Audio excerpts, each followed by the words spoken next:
you hire people, not resumes, right? And so, it's good that you have somebody with experience, but ultimately you need to work with hard-working, honest people. Not only does it take longer to clean with bad equipment, it makes us look bad, and it does portray to the employee, like, I really just don't care about you. Typically, when somebody's like, pay me top of scale, I'm worth it, They're not. they're not. Yeah, I see you clocked out, but you clocked out 10 miles down the road at your house.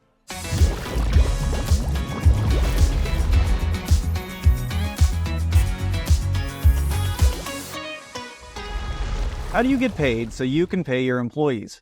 What happens when a customer doesn't pay on time?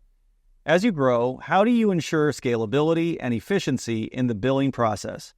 In this episode of the OctoClean Podcast, Greg and I will answer these questions and more related to payroll and billing customers.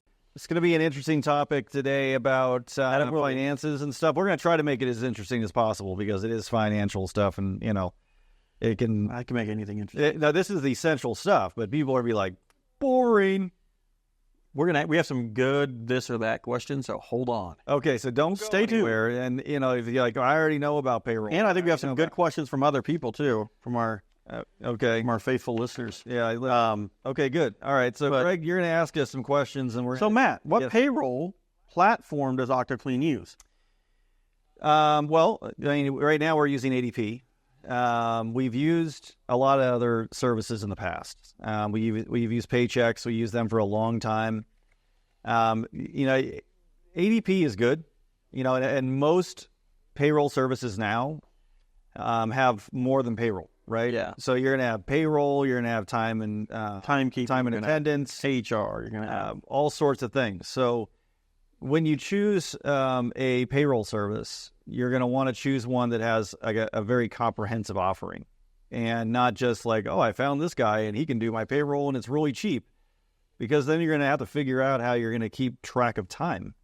And a lot of these payroll companies will also file all your taxes for you and stuff like that. So your employee taxes. Well, your quarterly taxes and so on. And so for compliance reasons, you should use a payroll service. And here's one thing. You don't have to be too big. I think a lot of people think, well, when I get to this size, I'm going to be that big. And I know I work with a lot of people, and they're like, and we require our franchisees to have payroll. Yep. And like, that's their biggest fear. Like, I can't afford it. It's so expensive. And then they get there like, I should have done this a long time ago. It was like, cost me like $40. Yeah. It really isn't that expensive. And it's going to save you from a lot of heartache. Yeah. Because if you don't use a comprehensive offering, payroll service like ADP, you're going to have to get a time and attendance type of system. And like the days of like somebody walking in and punching a clock, that was like Rocky Balboa days. Okay. That's not happening anymore. No one's punching a clock. And I guess some people are. They're using biometrics and things like that. But but with us in janitorial, they're not going to a site usually. They're driving to a building and they're clocking in there. Yeah. So for them having mobile timekeeping that does like geofencing and things like that is what we want. I want to make sure that if I'm paying you, you're actually where you're at. Well, you're not sitting on your couch at the house when you should be cleaning a building. Spend a minute or so talking about geofencing, because I think that's important for folks who are looking at payroll services and time and attendance. So geofencing is a GPS coordinate. What you do is let's say I'm at a building and it's 1, 2, 3, 4 South whatever street. I can go on my Google map in there and I can see it on Google Maps. Well, these payroll timekeeping companies use that data, and they say, okay, now draw a circle around the map on where they should be when they clock in. And if they clock in or out outside that circle, we will send you a warning. Yeah, a notification of some sort. And saying, hey, they clocked out, but they clocked out somewhere else. Then you click it and be like, yeah, I see you clocked out, but you clocked out 10 miles down the road at your house. Yeah. So for us, it keeps things fair, and it does help us with the quality of work they're providing, because they're not just rushing through and be like, oh yeah, I'm going to give you 4 hours to clean this building. And they're like, haha, I can do it in 2. Yeah. And then they go home, and over the years, we've learned, we've found quite a few people who, would be cleaning during the day, and then they go home and they're like, oh, I went home for lunch. Well, lunch was 3.5 hours. Yeah. Like, what's going on? It happens. people are not always honest. So, it's good to have this tool to help you to get through it. Another system, and this is I don't know why I'm losing the acronym right now, but another system that we've used and we actually currently use, besides ADP for some of our subsidiary companies, is ClockShark, which is a time and attendance system that we use that does allow teams clocking in and out. Yeah, right? Teams clocking in and out, but you also have a way to connect that with ADP for payroll, easy to migrate. Integration systems. And we also use a system for another one called Bamboo. And Bamboo HR is a really cool system that enables our corporate staff to be able to access their hiring paperwork and like how many sick days or leave or whatever it is, to request for days off and all of this kind of stuff. And when you're talking about this, what employees want, is not they want to have tools to make it easy to ask for things, because what happens in our industry, especially, right? Somebody comes in and they're like talking to a supervisor or a lead at a building, and they're like, "Hey, man, can I have next week off? Yeah, like on Tuesday? Yeah, no problem." That Tuesday rolls around, and you're like, "Where's Bill at? Where is this guy?" Because there isn't a system for it to go to and say, "I'm requesting Tuesday off." Then it has to go to someone to approve, and it goes onto a calendar so you have coverage. Use the systems; they're not that expensive. They're not. I mean, ClockShark is very affordable. ClockShark is very, very affordable. I think you can buy $30 a month or something. Well, it's by user, so it's a dollar amount, and then it has a user cost. Like a kick-up. And what I'll tell you with the user cost is make sure that you deactivate users that are no longer here, because you're getting charged for them if they're active, even if they never clock in. So, and so they found a way, and you need to be smarter than the system. So ADP, Paychex, all of those have really good comprehensive systems that can do all the things we just mentioned. But ClockShark and Bamboo, if you choose to use something else. All right. So how are your cleaning staff paid, and how much do you determine the rate? So how do you determine that rate? Like, how much are they paid? And that's a huge statement. It depends really what they're doing, where they're at, but so how they're paid is simple. They're getting paid by the hour. And, you have to be very good about knowing your, the hours that are allowed at a facility if you're going to hire someone, so that when you hire them, if you're going to place them in A building or B building, that there's a clear expectation of how many hours they're going to work. And this is kind of going off the question a little bit, but the reason why that is that everybody wants to work full time. Yeah, they do. And so if you say, "Hey, look, you're going to work at A building, and that building is going to be a 6-hour night," all of a sudden they're going to find a way to make it an 8-hour night. Oh, it's too much work or this or that, right? But because it's hourly. The way that people try to get around this is that they'll say, "Well, it's easier if we just pay them a flat rate," and say, "Hey, you're going to get paid X amount of money for this building, and if it takes you 4 hours or it takes you 8 hours, that's on you." That's completely against the law. Yep. Like, you cannot do that, and at least in the state of California, you cannot do that without getting yourself into serious, serious trouble. Yes, there are other states that would allow it, one of which we're finding is Arizona, but it's not good practice. It's a really, really bad way to run your business, because unwinding that is very hard to do. And really, they're never going to go over 4. If you give somebody 4 hours to clean, they're going to try to make it 2. They're going to try to make it 2. They're going to double their salary. Like, cool, I'm out of here in 2. Yeah. So then the quality of work fails, and then you send a quality assurance person out there, and they need to stay 8. Now it's a problem. Yeah. Yeah, now it's a problem. But so the 1st and the 15th, I mean, in California, we pay the 1st and the 15th, so twice a month. Be very clear about what state you are and how often you have to legally pay your people. Yep. Some states, it may have to be once a week. Some states, maybe once a month. In California, you can't pay once a month. It's against the law. So we kind of touched on, like, should we do part-time or full-time? We do both. It depends. Yeah, I think it's both. It really depends on what you're trying to do. And like, daytime cleaning tends to be full-time. Yeah. Right?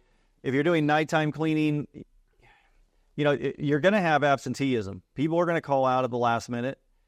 So if you have a building that's 2 people 8 hours, and one of those 8-hour people call off, now you're tight. Now you're having some trouble. Okay, even if you have a supervisor that can step in and do that work, it would be better if that person was on 6, right? 2 6s, so that you had someone who could kind of bring them over, and like, hey, I've got a 6-hour person over here. We're going to knock that out. And there are people that want to do that. There are people like, look, I work 2 jobs. This is my second job. Sure. I want to be off by midnight, guys. Yeah. And then they're willing to do that. So that's smart. As far as like talking to them about starting rates and increases, this isn't a science; it's really an art. We're in and I don't want to put this in a. Definitely don't discount it, because it's. I mean, the time we're at now, it's. I was going to say I don't want to like timestamp this, but the market that we're in right now is definitely an employee market, right? So employees have the ability to come in and really name their price at certain dollar amounts, like at this lower, in California especially, because of a lot of the new laws that are coming out for like minimum wage. They could go to McDonald's and make $20 an hour come July of 2024, June or July of 2024. And so now everybody's like, hey, I want to make $16. I want to make $20 because I can go and flip hamburgers. But little do they know they're only going to work part-time. Anyway. Yeah. But I would say that the question you need to ask them is what do they expect their starting wage to be? And they'll tell you, and then you kind of want to negotiate down to a number that is more realistic, because how I always work with people is, here's our range. We go from this dollar amount to this dollar amount. And especially in California, it's now law that on every advertisement for employment, every ad you send out, you have to put a range in it. Yeah. Which we've always done. Yeah. But what happens is that people come in now and they're like, well, 18 bucks then. The range is 16 to 19. And they're like, I'm like, well, how much do you want? 19. Well, it said 19, so I want 19. I'm like, okay, so understand that 19 is the top of the range. It's not your starting wage. So we don't pay for potential, we pay for productivity. And so that part of it is really key. And so if you think they're going to be good, then you hire them at a range you're comfortable with and tell them, hey, I'll visit, let's come back in 30 days. If you're still here and everything's working well, you're probably doing a good job. We can have a conversation about an increase. But you don't want to pay at the top of the scale. Right, and let it go in 3 months. And then let them go, because, people who are, I'm not saying everybody, but typically when somebody's like, pay me top of scale, I'm worth it. They're not. But if you have somebody who's a hard worker and they're like, hey, yeah, fine, put me under the gun for 30 days and let's see how I perform, but you committed to meeting with me, then meet with me and then give me the increase that I'm due, and I've shown you that I'm worth it. And really for us, then it gets to the point where like, well, we put enough effort into you in training and all this stuff. We want to keep you around. Absolutely. Don't pay out right away. And we've actually learned that by trial and error, where we've paid, okay, we think we can get a better person for $18 an hour than you can get for $17 an hour. Yep. And so we're paying people 18, and we're like, you know what? That's completely false. I've got this guy over here making $16.50 or whatever it is, and he's way better than this guy. I'll give this guy a raise, and this guy's got to go. So like Matt's saying, it's more of an art than a science to kind of to see where they're at. And I know that's not really the topic, but we can get into it another time. But I'll just say this, and you guys can figure out what I mean by it, or ask questions. You hire people, not resumes, right? And so it's good that you have somebody with experience, but ultimately you need to work with hardworking, honest people. Yeah. And, so a lot of people who walk in with a resume are like, I expect the top dollar of this range because I've been doing this for 10 to 15 years. Doesn't mean you've been doing it right. Very true. And then it's hard to unravel those people. It's almost impossible to. Or they try to undo everything that you've already done. You're like, can you please just follow the system? Exactly. All right, next question. Okay. What other benefits can be offered to staff members, like swag, PTO? What do you do to keep them motivated beyond just, hey, here's your paycheck, which a paycheck is a big one. Yeah, paying them, but there also is other things. Well, look, when you're hiring somebody at a dollar amount that's minimum wage or just above minimum wage, a lot of what keeps them around is how you treat them. Mm-hmm. And so because they can go anywhere and get this kind of money, they can't go anywhere and be treated with respect and dignity. Exactly. And so there's certain benefits that I think are just what are standards, right? You onboard somebody, you make sure they get uniforms. You should not be charging them for the uniforms. No. And you should pay them for their onboarding. And you should pay them for their it's the law. You need to pay them for their even if it's online distance learning, they need to clock in. They need to take it. I agree. As far as swag is concerned, I think it's a good habit to have like maybe once or twice a year where they get some cool stuff. And when they start, they should get like the basics, like the uniform, the lanyards, the stuff that makes them feel like they're part of the culture and what's going on within the company. I think a big thing, people talk about PTO. I think PTO, when it comes to cleaners, that's hard, right? It is, because coverage. In California now, I think we're at 6 days mandated. I think like the Christmas bonus is a big thing. I think Christmas bonuses, giving people like something at the holiday for sure. And recognition is a big thing. For a lot of my staff, it's the recognition of like, hey, you're doing a great job, or even if you haven't done a great job. And I talked to a lot of our staff about this, is like having that environment that you can mess up and come to your boss and be like, I screwed that up. I want to fix it, and it's okay. Yeah. You don't need to hide it. So that open communication type of.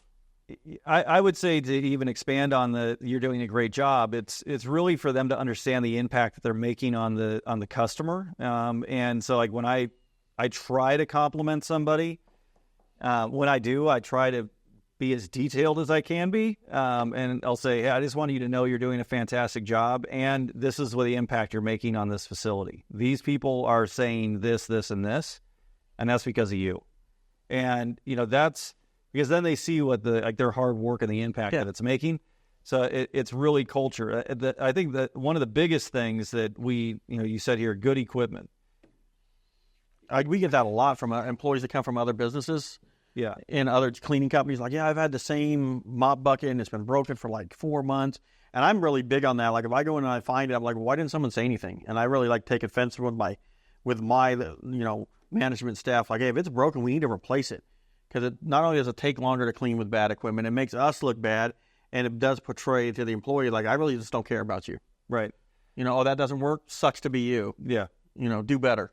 Right. And it's broken equipment, worn out equipment, not having the right chemical, not having enough towels, all of those kind of things. Like, we're not perfect. We make these mistakes too. But, those things are benefits of working within a structured, organized organization. Yeah. Not like, oh, well, just do whatever you want. Okay. You need towels. We had another big company that we went in and they clean the location we do, and we opened up one of their buildings. And the way they were cleaning their microfiber towels is in a kitchen sink and putting them all over a couch to dry so they could use them again the next day. It was gross. Is that kind of stuff. It's like, have a laundry service or do the laundry or be there for your people. Well, what it is that their employees had no other options. No, they didn't. Right? So those employees were like, how do I get my towels when they won't support me? So they got creative and, ingenuity. Was like, hey, I'm gonna wash these in the sink and I'm gonna dry them over here. Yeah, that's not cool. And it's just, that's no way to keep people around. All right. So what platform does OctoClean use to bill customers? So we use Sage. We talked about this in another podcast. But QuickBooks is perfectly fine. That's what people usually use. It's easy to use. Every bookkeeper you can find is going to know how to use it. And it has an online system. We use Sage because it's an enterprise type of system that we can do more. You can do a lot with it, but it's overkill. The difference between QuickBooks costs per year and Sage costs per year is significant. Oh yeah, it's not a small amount. So you don't need something that much. Go ahead and ask how often are customers billed? How do you ensure that they pay on time? And what happens if a payment is late? Yeah. This is a good billing question because a lot of people don't understand how billing works. So, it's interesting because we've started working with folks who do like sub work, and we're not going to get too much into that, but there's almost an expectation that you're going to pay people in advance for work that's going to get done. So explain what that means, though. Like, hey, I started on the 1st, you're going to pay me like payroll. Yeah, you got to pay my contract on the 15th. So we'll see comments on some of our YouTube videos that would say, well, I would never work, if somebody didn't pay me in the first 15 days. Okay, the reality is this. You start a job on January 1st. You bill it on January 1st. It's not due until February 1st, and you usually give them a 15-day grace. So you're not going to get paid for January until mid-February. I mean, that's what it is. That's not how it goes. So when folks are like, well, how do you survive? Well, okay, you don't start a business on a shoestring, and unless you know that you're going to be in a lot of pain for a good period of time. You need to have some sort of nest egg. Or some other form of income. Or some other form of income so that you're not like, oh my gosh, I mean, how am I going to survive this? Yeah. And so, it's going to take you 45 to 60 days before you see money coming in. And you really want to be careful when you're looking at signing contracts on the term. Yeah, that's 60-day net, 90-day net. If you're signing a client's contract, read every single bit of that contract because of when their payment is due. Right, because they'll be like, oh, it said 60-day net. So now it's going to be, you start on January 1st, you're not getting paid until March. And that's very, very hard. Even for big companies, that's hard. So, especially if you're outlaying a lot of paper. Yeah, pay attention. And usually it's the bigger bills too. It's like, their payment's $50,000 or above. So how do you ensure that they pay on time? Based on what we just said, there's always going to be customers. Like we even have customers that we work with that there's always a reason why they didn't pay on the right date. And so what we have to do is go into a process of collections. And you have to set a reminder or a task in your system or on your calendar and call them and say, hey, just making sure that everything's okay. Did you get our invoice? And you're going to pay on the 15th. And they're going to say, oh, yeah, really sorry about last month. Well, what about the last 6 months? But anyway. And here's the thing, though. We ran into that, too, to speak on that when Matt's talking about the collections. And when you're calling them, you don't want to be like, that guy calling your house because you didn't pay that $30 Columbia House membership and you got your 50 CDs for $1. No one's going to remember. You're not that guy. There's no reference. So maybe. How many Gen Xers are on this, are listening to this right now? Probably not. And if you are, and I don't even know how to log into YouTube. If you know what Columbia House is, you tell us how many times you got Columbia House sent to your neighbor's house. But really, it's finding out, like, to speak to that, you're going to be cordial. You're also going to ask, am I sending it to the right person? Because always look like, hey, I need your help. Am I sending it to the right person? It says I need to send it to Tracy in accounting. Is that the person that's actually supposed to be paying it? Correct. And you can play kind of like, hey, it's probably on me. I'm probably sending it to the wrong place. Yeah. And if I'm sending it to the wrong place to the wrong person, I'm so sorry. What do I need to do? Can I get some help here? And usually your customer, and usually what I'm doing is calling my site customer, and they're calling their accounting and saying, hey, can you please pay these guys? Yeah. They're a really good vendor for us, and I want to make sure they get paid on time. That's the best way than you calling accounting, and they're like, it's due. I'll pay when I get around to it. Right, because they have nothing to lose. Yeah. They don't care until their trash can isn't emptied, and they're going to complain for. But most of us are going to empty their trash can anyway, whether they paid or not, because we want to make sure that you are going to pay and all that kind of stuff. So I hear you. Sometimes that's a better way if you're dealing directly. I mean, I've sat with a big customer that we have, and guy got up out of his desk and said, let me go get her from accounting and have her bring her computer here and make sure we're doing this right. Yeah. And that's exactly what he did. He brought her to a conference room table, and we sat down. Oh, this is what it is? Okay, we can have that stuff sent out today. Just send it to this person instead of that person, and then they'll approve it. Now it'll always be on time. And I think what this specific issue was, and it happens a lot more than you would think, is the first month you bill a new customer, you need to be on top of it. Yeah. When the bill is, you send it to what you think is the right person. Somewhere around the end of that first month, it gets shady. You call and you're like, hey, I just want to make sure you got our invoice and that everything is working the appropriate way. There's no issues with who it's going to. Oh, you know what? We never got it.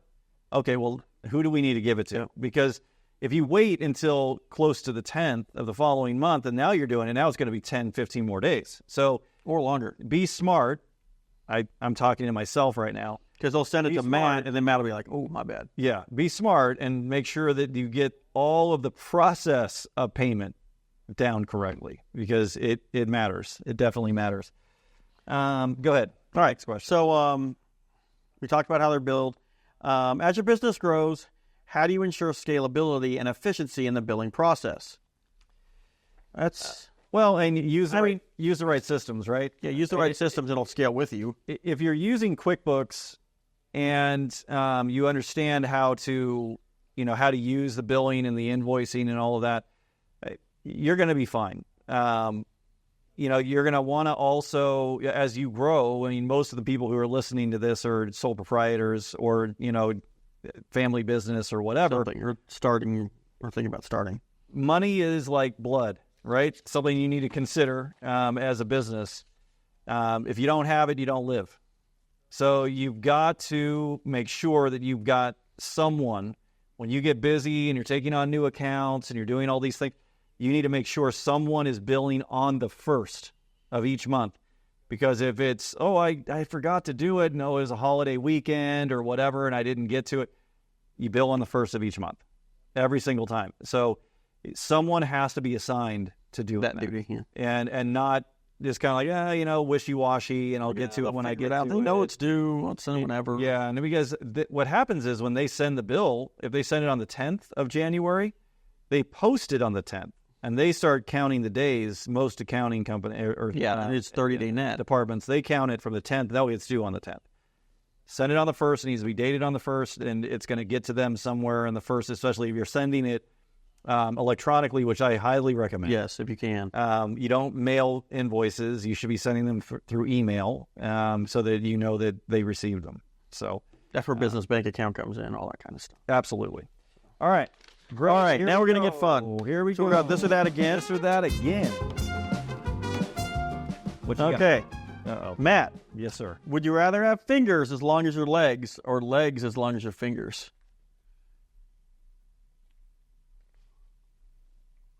I don't even know how to respond to that. So I think if you had like little finger legs and you still had long arms, you kind of look like an octopus, like scurrying around. Or maybe like, what's that show? There's a show with like a little alien guy that looks like an octopus. You're talking about the guy that's on Teenage Mutant Ninja Turtles? No, it's like a rat and some turtles. Was that like Crane? No, Crane. Wasn't Crane the guy? Anyway. I do like pizza, though. I don't want either of these, man. You have to choose one. It's not like either or nothing. I'm going to go with fingers, I guess. Say fingers as long as your arms, you're knocking fools out. Can you imagine trying to type? You'd be like, I need a keyboard that's, 500 square feet for the A. A, B. I'm doing the opposite, man. I'm going to have like a little finger leg. I have to have a lot of them, though, not 2. I want like 10 finger legs. That's so weird. Can you imagine how fast you could roll? I don't even know where you come up with this stuff. You'd be driving, you'd be like, that's gross. Where you go? I don't even want both of them are terrible. I'd be like a big octopus with finger legs. I don't like Pants would get expensive, though. Yeah. Pants would be costly. Well, yeah. We're not going there. I have a whole visual that I'm not interested in talking about. Would you rather only be able to communicate via emojis or only be able to speak in rhymes? So you're saying be a millennial or be from the medieval times? I'm just kidding. I'd say only in rhymes or in emojis. I'd be terrible at emojis. I wouldn't even know what you said. Be like, is that poop? Is that the poop emoji? Are you happy? Or are you sad? I'm going to go with rhymes. What does this mean? I'm going to go with rhymes because I'm the same as you. I go in, I try to do emojis. I didn't even know they meant anything. I kept sending people the the eggplant. I like eggplant. I was offending people, evidently. And I was like, let's not send that ever again. I like the peach. Even I peaches know and what eggplant. Don't ever send either of those. Evidently, it's offensive. Well, my bad, Mom. Yeah. Damn. Okay, keep going. Would Wow. I would go with rhymes. I'm going to go with I would go with rhymes. Rhymes. Yeah, rhymes. Would you rather always have to dance instead of? We already did that one last time. We're not doing that one again. Okay. I like that one though. Would you rather have the ability to talk to animals, but they all dislike you? Like you talk to them, but they want to kill you. Wow. Or be able to speak foreign languages, but only when you're drunk. Totally foreign languages when I'm drunk. Yeah. Because that's pretty much what happens anyway. Yeah. Well, that's what you think. Well, I know exactly. Like, my Spanish is on point. Yeah. Well, you think, but it's not. We're like Mazatlan, be like, sure, buddy. Yeah, that way. Well, no, but you think that you got it. They keep saying credit card. You just keep saying C. Yeah. No, when we were overseas this year, this summer, I heard drinking a little bit, and I was like, I could speak French. Well, no, you can't speak French. And they laughed at me, but I was drunk, so I didn't care. It's fine. I would do the same thing though. Yeah. I don't want to talk to animals. Especially if they don't like you, because you're going to talk to them like, hey, man, how you doing? I'm going to eat you. I mean, like, that's terrible. It's terrible. I don't like it. Especially the scorpions that we find. Totally different story. I don't like the scorpions. Okay, so now we're going to move on to our questions. That's it for this or that. Okay. If you guys have good this or that questions, though, you can put them in the comments and we'll use them. Yeah. They got to be rated. Like, just put them whatever. Put them in, but send them in and we'll just know that if they're rated R, then we may not be able to use it. We'll use it. It just won't be filmed. Well, that'll be fine. We're definitely going to use it. That'll be good. So now we're going to move it on to questions, and I always have Matt read the question, who's it from, because some of us are really difficult. At Shivian, and is it C716? North Carolina? And so they ask this question: do you have a hiring system you use for things like background checks? Also, are there other forms that we need to complete on the state and federal level when hiring employees for tax purposes? Well, absolutely and absolutely. Yes. I'm not an HR professional. So right here on the bottom of the screen, we're going to put this little thing like I'm not an HR professional. So not an HR professional. Please reach out to your HR professional in regards to your state and federal laws. And you can Google it, and it will give you all the forms. Yes. You guys know. You don't need to be like, I've got to go find somebody in the mysterious, Wizard of Oz type of thing again. They probably don't even know what that is. No. Good movie, though. Check it out. It's not really that great. I thought it was good. It's okay. So we were talking about, in another podcast about, payroll and so on. Or is that this one? I don't know. I think it's this one. Yeah, it is this one. Never mind. Yeah. Hello. Today is the day. So what, you can use ADP. They have systems, like I said, the comprehensive systems, for background checks. Like you can use them for the background check. You don't have to. It's affordable. And it's fairly affordable. If you need something that's going to be more extensive, like an FBI check or something, you're going to have to go. Or just ask for them to go on base and then. No, well, yeah, that a whole bunch of stuff. And yes, there are forms that you need to fill out. Absolutely. You should have a full onboarding process that includes having them fill out all of the legal documents. Not only onboarding, when you let them go or decide to go a different direction, there's certain documents you have to legally give them as well.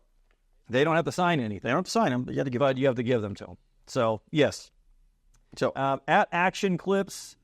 COD M. So Call of Duty Master. This guy he's one of our people, and he leaves comments regularly. And so the first time I read this, I was like, COD M, who's that? No, it's Call of Duty. It's the Call of Duty guy. That's my boy. Yeah. So we like this. Cord Rocks. That's my screen name. Okay. Oh God. Now you're gonna have all kinds of people like searching you up online. I'm gonna no scope them. Okay, I don't play anymore. So anyway, got an 11-year-old. So the question is, how do you make those floors shiny? A stone finish of some sort, referring to the concrete floors in our office. So no, you want to talk about that?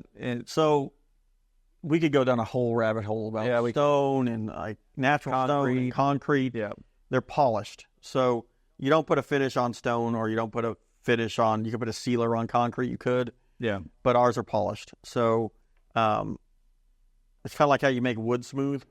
Different grits of sandpaper till it's completely smooth. Yeah. That's probably the easiest way to talk about it. But they're polished. There's a lot of ways to polish them. And one of the ones, actually, I learned when I was out in St. Paul at 3M that you weren't able to come out that time, but they have the little diamond pads that you can get from them. They're not cheap, but they work really well. Different grit levels. But yeah, I mean, it makes a good product. There's other ways to go about it with diamond discs, but it's an art. It's an art. It really is. Because with concrete, you have to, when concrete like cures, it basically seals itself. So if you want to polish it, you've got to break it open again and basically grind it, and then opens it up again for you to be able to polish it. Yeah, that's why you have to completely acid wash it and kind of bring it all back. Yeah, it's not an easy process. Not an easy process, and expensive. It can be like $7-8 a square. It can, but I would say like we don't do a lot of it, so I would say leave it to the people who do that specifically. At Adam 824. I hope that means Kobe 824. Oh, I hope so. How do you handle clients who are bad at communicating back with you, basically leaving you hanging? This seems to be a trend. Super frustrating, especially being new. So this was also a podcast topic suggestion that we wanted to add to the list. This isn't unusual. I mean, and here's what I would tell you first off. If somebody's not responding to you, they've probably gotten to a point of resignation where they don't think that there's anything you can say or do that's going to change the way that things are going. I mean, that's the sad answer to it. If that is the case, it's always been our philosophy that complaints and issues related to clients, we go into attack mode. So, in COVID, we got to a point where we were doing a lot of phone calls and emails and things like that because we couldn't visit customers. But, prior to 2020, and now we're back at it, somebody would complain about something, we'd send somebody to the building right away. See them. Just go see them. And, that really creates, it's not normal that companies do that. Yeah. And we've heard it over and over and over again where they would say, I didn't expect somebody to show up right away. I just complained, you sent me over something, but and it's not every complaint, just to be clear. It's specific types of complaints at specific locations that could be somewhat accusatory, like, hey, I think you guys didn't do this, or I didn't do that. And we're like, we need to defend our integrity, and we need to go there right now and talk to them. Or if they're brand new customers and we want to really make an impression right away. But what I would suggest you do, Adam, is you go to the location. Yeah, drop in. Just drop in and talk to them. That's we don't have like the whole scenario. Maybe they're super happy and they're just too busy. They don't want to talk to you. Everything's fine. Yeah. And they're always paying on time. But from what it looks like, the question is more like, it seems like it's one of your clients. So he said handle clients. So I would say it's one of his clients. Yeah. And they're bad at communicating. So you could dissect it. Like, they're bad at communicating. How are you trying to communicate? How are they good at communicating? Yeah. How would they like to be communicated with? Yeah, correct. There's a lot of stuff that you want to unpack there. Yeah. But if they're just like, hey, dude, this place is a mess, clean it up, and they never call you back, just show up. Yep. You don't have to meet with them. Be like, I'm just here to make sure everything looks good. And then I guarantee you somebody in that office is going to be like, come here. Yeah. Look at this. They never do this. They never do that. They never do this. And then you can get a heads up. Really great questions. That kind of wraps things up. So we want to thank everyone for watching or listening to this episode of the OctoClean Podcast.